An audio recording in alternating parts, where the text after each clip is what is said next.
মাঝ রাস্তায় হারালো নিয়ন্ত্রণ, তুলে নিল দাঁড়িয়ে থাকা বাইকের ওপর। প্রশ্ন উঠছে, কেন এত পুরো রোলার রাস্তায় চলাচল করছে? মঙ্গলবার সকালে অফিস টাইমে গাইঘাটা ধর্মপুর হসপিটাল মোড় এলাকার মানুষজন এক ভয়ঙ্কর দুর্ঘটনার সম্মুখীন হলো, যা দেখে শিউরে উঠল অনেকেই। তবে এই দুর্ঘটনায় এখনো অবধি হতাহতের কোনো খবর মেলেনি। সপ্তাহের দ্বিতীয় দিনে ব্যস্ততম সময়ে আচমকাই গাইঘাটা ধর্মপুর হসপিটাল মোড় এলাকায় একটি দাঁড়িয়ে থাকা বাইকের ওপর উঠে যায় নিয়ন্ত্রণ হারিয়ে রাস্তায় চলা একটি রোলার। দুর্ঘটনার পর বাইকটির কি অবস্থা হয়েছে তা আপনারা স্ক্রিনে দেখতেই পাচ্ছেন। তাহলেই ভাবুন, কত বড় দুর্ঘটনা ঘটে যেতে পারত যদি কোনো ব্যক্তি সেখানে থাকতেন। ভাগ্য ভালো থাকায় ওই বাইকে সেই সময় কোনো আরোহী ছিল না, আর সেখানে কোনো মানুষও দাঁড়িয়ে ছিলেন না। তবে অল্পের জন্য রক্ষা পেলেন পাশেই চায়ের দোকানে থাকা কিছু মানুষজন।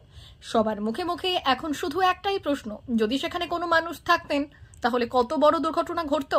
সেই সঙ্গে উঠেছে আরো একটা প্রশ্ন, এত পুরনো লোহার তৈরি বিশাল ওজনের এই রোলার কি এখনো রাস্তায় চলার যোগ্য? দোকানে চা খাচ্ছিলাম রোজগারের মতন। চা খেতে খেতে রোলারটা আসছে দেখছি, এমনভাবে আসছে, গাড়িটা রাস্তার সাইডে ছিল, গাড়িটা পুরো টলে দিয়ে দাঁড়িয়ে গেল।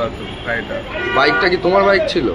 আমার গাড়ি ছিল, আমি গ্যারেজে কাজ করি, আমার নিজেরই গাড়ি, পাশেই আমার গ্যারেজ আছে। কেমন ক্ষতি হয়েছে গাড়ি? মোটামুটি যা ক্ষতি হয়েছে এখন প্রায় 7,000-8,000 টাকার উপরে যায়। এই গাড়িতে কি আপনার কাজের গাড়ি? আমার কাজের গাড়ি। তো গাড়ি যদি না ঠিক হয় তো কাজে যেতে পারবেন না? না, বাড়ি যেতে পারবো না, আসতে পারবো না, সাইকেলে যাওয়া আসা করতে পারবো। রুলারটার কি অবস্থা ছিল? মানে স্টারিং কোনো কাজ হচ্ছে না, পুরো গাড়িটা বেয়ারিং পুরো ভেঙে গেছে, এরকম অবস্থা।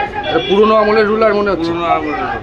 Marvellous combined coaching centre, Bokchora, নহাটার মোড় ও বনগাঁও ব্রাঞ্চ সরকারি চাকরির জগতে সেরা কোচিং সেন্টার, যেখানে বিভিন্ন চাকরির পরীক্ষার কোচিং দেওয়া হয়, যেমন Paschimbanga police, Kolkata police, rail, excise constable, RPF, SSD, GD, PSC বিভিন্ন চাকরির কোচিং দেওয়া হয়। যোগাযোগ নাম্বার 6295344142। এখনো পর্যন্ত এখান থেকে 160 জন ছেলে মেয়ে তারও বেশি সফল হয়েছে। টিচার প্রভাস ঘোষ।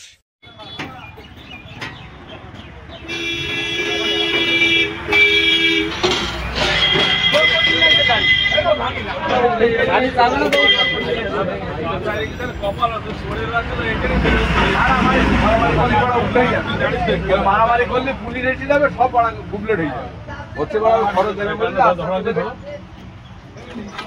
আস্তে দেখি হাত পায়ে লাগে না।